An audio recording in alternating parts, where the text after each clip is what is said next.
Foreign Affairs Journal, in its January edition, 2026, republished one of Mr. Akbar Ganji's essay, which originally published in 2013. The essay delves into the event of Iran Revolution, discuss the issue of the Ayatollah Khamenei, its process of governing, and basically his charismatic personality, behavior, so on and so forth. This essay is well written, but I believe it deserved a real look, see what Mr. Ganji meant in 2013. Particularly, I have the vantage point of view into 2026, 13 years later, and is easy to decipher all the points that he mentioned, which I believe was totally, to my opinion, incorrect, from a political naivety and some sort of dogmatism in Marxist belief combined with the Islamic principle. In Farsi, we have a different name for ostrich. The ostrich in Farsi is called shotormorg, which is camel bird, camel chicken, or camelish chicken. Ostrich is very unfortunate in Iranian terminology because it looks like a camel but doesn't have characteristics of the camel, although one can eat both of them. And is also called bird or chicken, but doesn't have the characteristic of a bird. So ostrich is lost in translation. There are a group of Iranian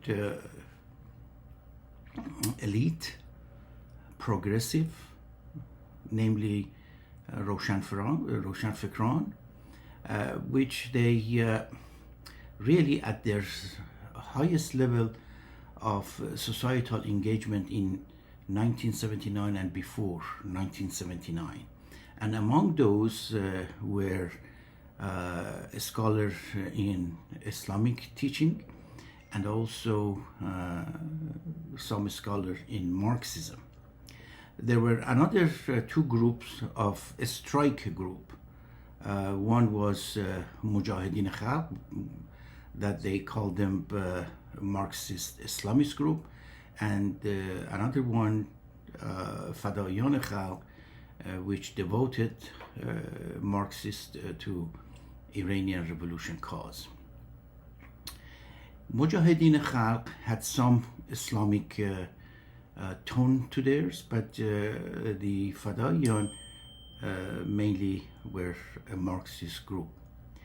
One of the characteristics of the Iranian Marxism was the new concept of Albanian Hoja, that Hojaist was to the Marxist and leftist elite in Iran some sort of reformist, which he believed in a total reform and revision, but subsequently later on he was found to be one of the brutal authoritarian regime, and his concept of the reformist Marxism become a laughable issue, and then he died in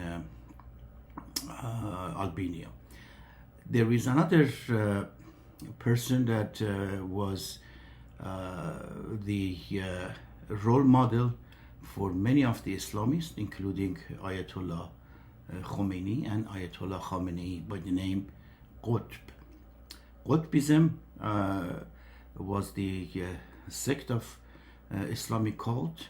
He believed in revolution. He believed in oppressive and violent intervention to establish Islamic rules and principles.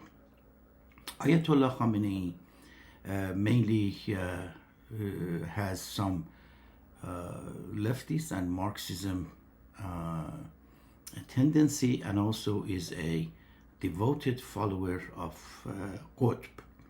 Combination of this Marxism and Qutb create whatever is he today.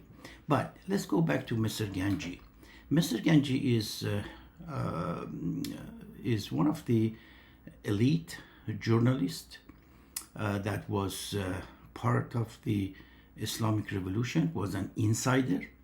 He joined the IRGC and served the Islamic Republic as a pastor, and then subsequently even imprisoned by the Islamic Revolution, and then he left the country and now lives in exile. In his exile, he has changed some of his views, and he rightfully has become critical of authoritarian and violent approach of the Islamist revolution. However, he remained devoted to Ayatollah Khamenei in a form of reformist and a person who has more advanced and progressive views with modernity. Mr. Ganji is influenced deeply by Ali Shariati, who was the Marxist Islamist, who also created a Islamic democracy, which cannot or is impossible because of the concept of the Vilayat Faqih to have a democratic views. However, Mr. Ganji has under influence of Ali Shariati. And another role model, or maybe not role model, that Mr. Ganji has been under his influence is Abdul Karim Soroush, that lives in America. Abdul Karim Soroush is one of the Islamist theorists and was part of the group that wrote the Islamic doctrine and Islam doctrine and the revolution of 1979, and subsequently left Iran and now lives in the United States. In United States, his approach toward the revolution of Islam has been a bit critical, but he never condemned the Ayatollahs with their behavior, with their violent behavior and criminal activity against the Iranian people. In fact, Mr. Soroush just recently called Ayatollah Khomeini a scholar and one of the most knowledgeable leaders in the world, not Islamic world, in the world. But Ayatollah Khomeini even couldn't speak fluent Farsi. Another issue with Mr. Shariati and Mr. Ganji is that in their writing, particularly Mr. Ganji in this essay, referred to Ayatollah Khamenei as a Islamic reformist with approach to enlightenment and also avid reader. In particular, he alluded to reading one of the Victor Hugo's Les Miserables, and also Einsteinbeck, The Grape of Wrath. But he failed to mention that Ayatollah Khamenei uses the empathy and action against the injustice in the Les Miserables to rectify his ideology, but he uses the American writer concept of fighting with injustice to use against America and against the Western democracy. He also referred to Ayatollah as an artistic personality with talent in artistry and modernity. And he also referred to avid reading of the American literature, such as Victor Hugo and some others, and even in one point referred to translation of Les Miserables in Farsi. But to my knowledge, Ayatollah Khamenei cannot speak French or English, so I'm assuming that he has translated that from Arabic or some other version, but I cannot elaborate on that. In any rate, when you look at the history of authoritarian and history of violence and criminal behavior, Stalin was a poet, and he also edited many of the literature during his time. Hitler was a aspiring painter. Even today, his watercolor painting goes hand to hand with higher prices to the higher bidder. But when you look at the Ayatollah Khamenei and Ayatollah Khomeini, despite Mr. Ganji's claim, none of them had genuine and intrinsic artistic capability. Well, they were readers. Many people read. I don't know how many books they read. They criticize Western democracy based on the American literature that describe the empathy and injustice, particularly in Les Miserables.